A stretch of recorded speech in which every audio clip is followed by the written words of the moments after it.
নহিৰাত বিজেপিৰ নিৰ্বাচনী প্ৰচাৰ সভাত উপস্থিত মন্ত্ৰী জয়ন্ত মল্লবৰুৱা।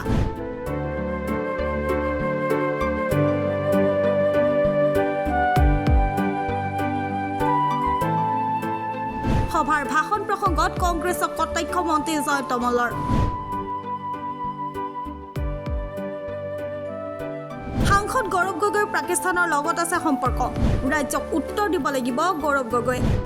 এনেদৰে কেতবোৰ মন্তব্য আগবঢ়াইছে মন্ত্ৰী জয়ন্ত মল্লবৰুৱাই।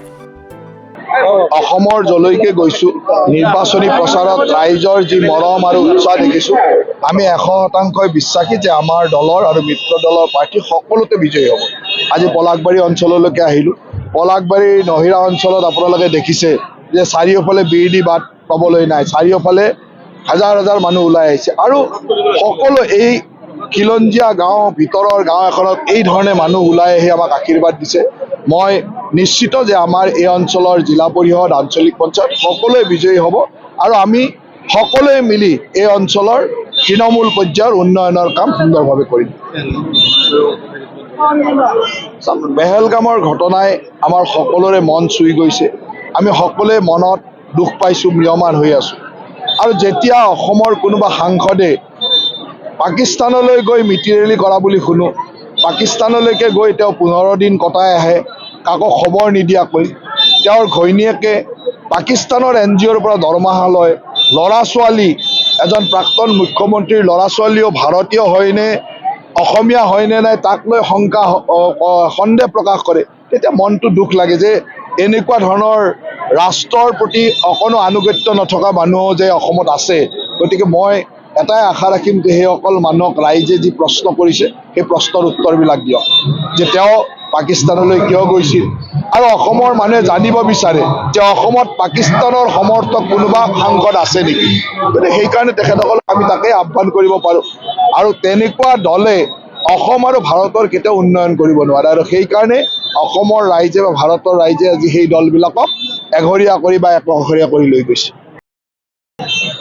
সঁচাকৈ ভাল লাগিছে যে অসমৰ জ্যেষ্ঠ মন্ত্ৰী জয়ন্ত মল্লবৰুৱা ডাঙৰীয়া আজি নহিৰাৰ এই লক্ষী মন্দিৰ প্ৰাংগণত তেখেতে নিৰ্বাচনী সভা কৰিবলৈ আহিছিলে।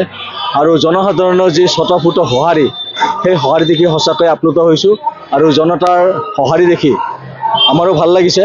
আৰু সন্মানীয় জয়ন্ত মল্লবৰুৱা ডাঙৰীয়াই অকল জিলা পৰিষদ বুলিয়ে নহয়, আমাৰ যিখিনি আঞ্চলিক পঞ্চায়ত আছিল আৰু আমাৰ মেম্বাৰসকলকো শুভেচ্ছা বাণী জনাই থৈ গৈছে। তেওঁ মেম্বাৰসকলে নিজৰ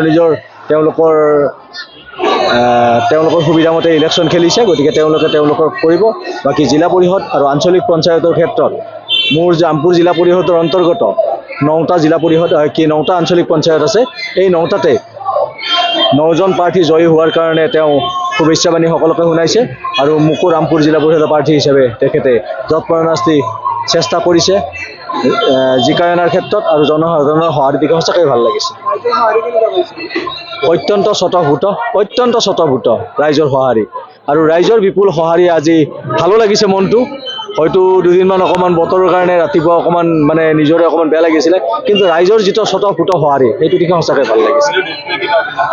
নাই, বিৰোধীক লৈ মই একো মন্তব্য দিব নালাগে।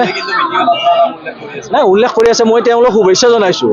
কাৰণ সম্পৰ্কত যদি মই উপহাৰলৈ যিহেতুকে জোঁৱাই মোক পিন্ধো বুলিও মাতে কেতিয়াবা, আৰু মোক কেতিয়াবা দাদা বুলিও মাতে।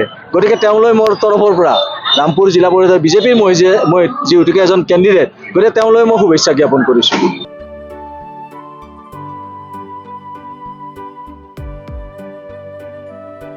News desk report, Tata time digital. Trident একাডেমীত বিজ্ঞান, বাণিজ্য অথবা কলা যি ক্ষেত্ৰই হওক, ট্ৰাইডেণ্ট একাডেমীয়ে শক্তিশালী একাডেমিক আধাৰৰ সৈতে ছাত্ৰ ছাত্ৰীক আত্মবিশ্বাস আৰু লক্ষ্যৰে আগবাঢ়ি যাবলৈ সহায় কৰে। বিজ্ঞান শাখাৰ ছাত্ৰ ছাত্ৰীৰ বাবে আছে JEE আৰু NEETৰ বিশেষ ক্লাছ আৰু এক্সক্লুচিভ ষ্টাডি মেটেৰিয়েল। বাণিজ্য শাখাৰ ছাত্ৰ ছাত্ৰীসকলৰ বাবে উপলব্ধ CA ফাউণ্ডেশ্যনৰ বিশেষ কোচিং। বাণিজ্য আৰু কলা শাখাত আমি হিচাপ, বিজ্ঞান, ব্যৱসায়, অৰ্থনীতি আদি বিষয়ৰ মজবুত আধাৰ গঢ়ি তোলো। ভৰ্তিৰ বাবে ফোন বা হোৱাটছএপ কৰক 7578011234 অথবা 8812012304।